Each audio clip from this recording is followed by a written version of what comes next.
Hey guys, welcome to my channel. It feels so weird to say that because this is my first talking video ever. So, hey guys, if you don't know me, I'm Skyro, and if you do know me, you still probably don't really know me, which is why I'm making this video. I'm an electronic music producer and pianist, and I make dreamy electronic music like witch house, wave, drum and bass, trance, and whatever I feel like making. And yeah, I've been making beats for over 8 years now, but I started the Skyro project 3.5 years ago. And since then, I released a bunch of singles. I released a full-length album, and I've been making short-form content on TikTok and Instagram around my music. And I gained a bit of a following. I connected with a lot of like-minded people, and I feel like I just learned so much about myself, about music production, the music industry, music marketing, and really just about life in general.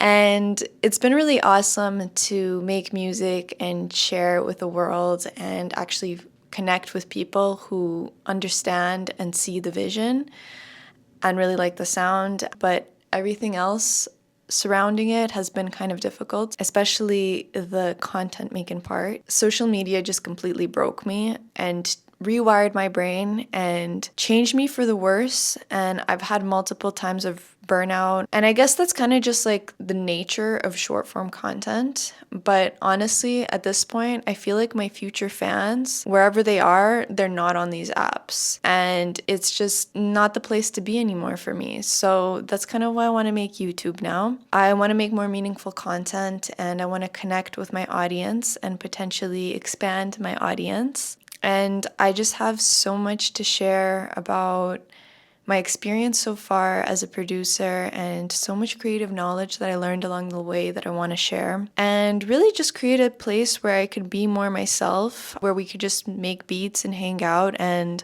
not have to worry about the fakeness of the other part of the internet. So yeah, now I'm just gonna give like a mini studio tour, nothing crazy, to show you what I use in Ableton. And then hopefully if I don't bore you, you could still stick around to the end so I can preview my upcoming track that's not released yet. So yeah, I'll see you in a sec.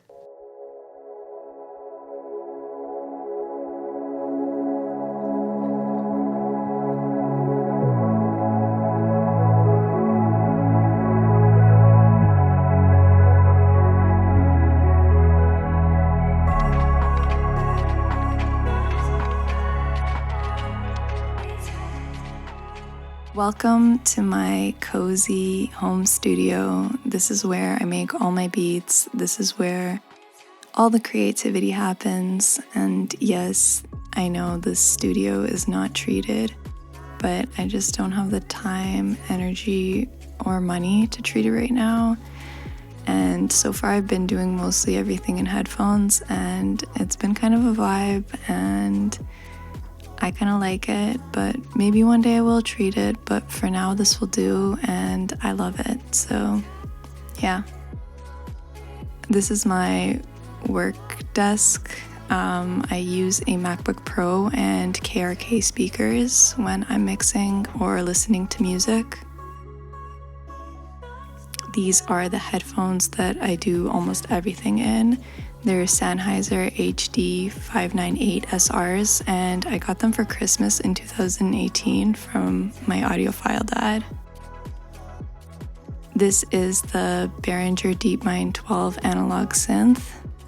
I'm gonna be honest, I have not used it enough, but I messed around with it and used it in a couple of my songs, but I haven't used it enough. I guess the analog part kind of trips me out.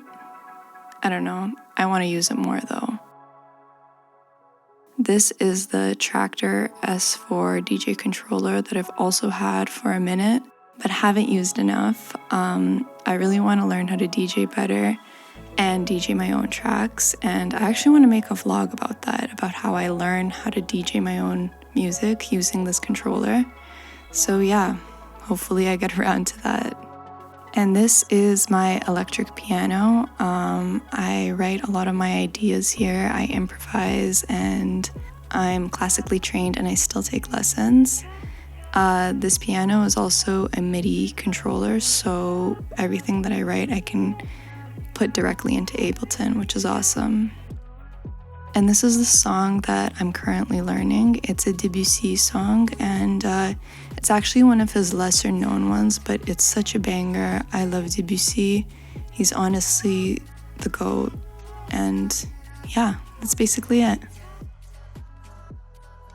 Okay, so I'm in Ableton, obviously, and I'm just going to show you the palette that I use and what plugins I use and kind of how I set up every track rather than going into depth of my process. I have these groups right over here. So for kick and snare, I'll usually have a drum rack and then input the kicks and the snare and write a drum pattern. And if I want to get fancy and have a more modern kick, I'll use kick 2. And with my drum pattern, I will create a new MIDI track and copy the drum pattern and use this as a side chain. And then I will route this with an external instrument to each of my groups so I can easily side chain it with the LFO tool, like right over here.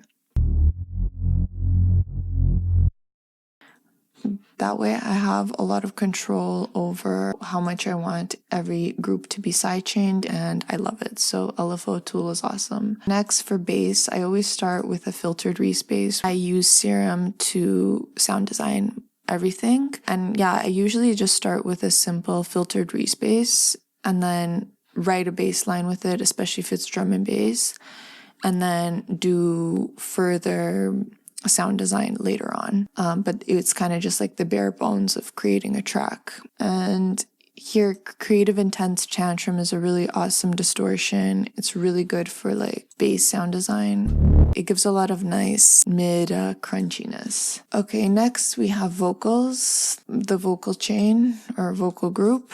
So everybody always asks me how I do my vocal chops, and I will do a detailed tutorial on that after. I'm just gonna kind of run quickly through it. But basically, I find an acapella, usually a pop acapella, and I'll drag it into Ableton Simpler and then put it on slice mode and slice by beat and then division, whatever you want. You get as creative as you want with it. Basically, after that, I will create a melody out of that. So I'll write something with MIDI with these chops.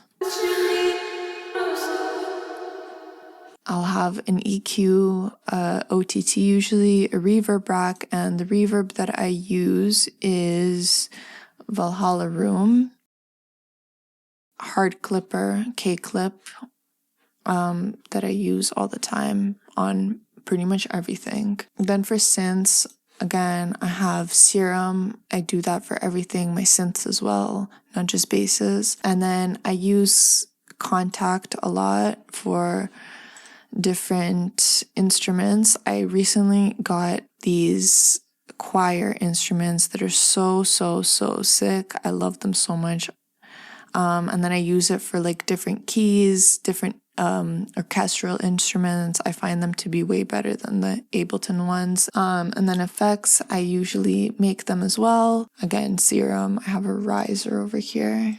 Oh, and I forgot to mention that for vocals, I also use Portal a lot for like stuttering effects or granular synthesis or just cool textures and cool washes, ambient washes. And then one thing I've actually been using a lot recently is Valhalla Shimmer, which is really cool. It creates like this really nice shimmering vocal bed. For mastering, I just use Isotope Ozone 7.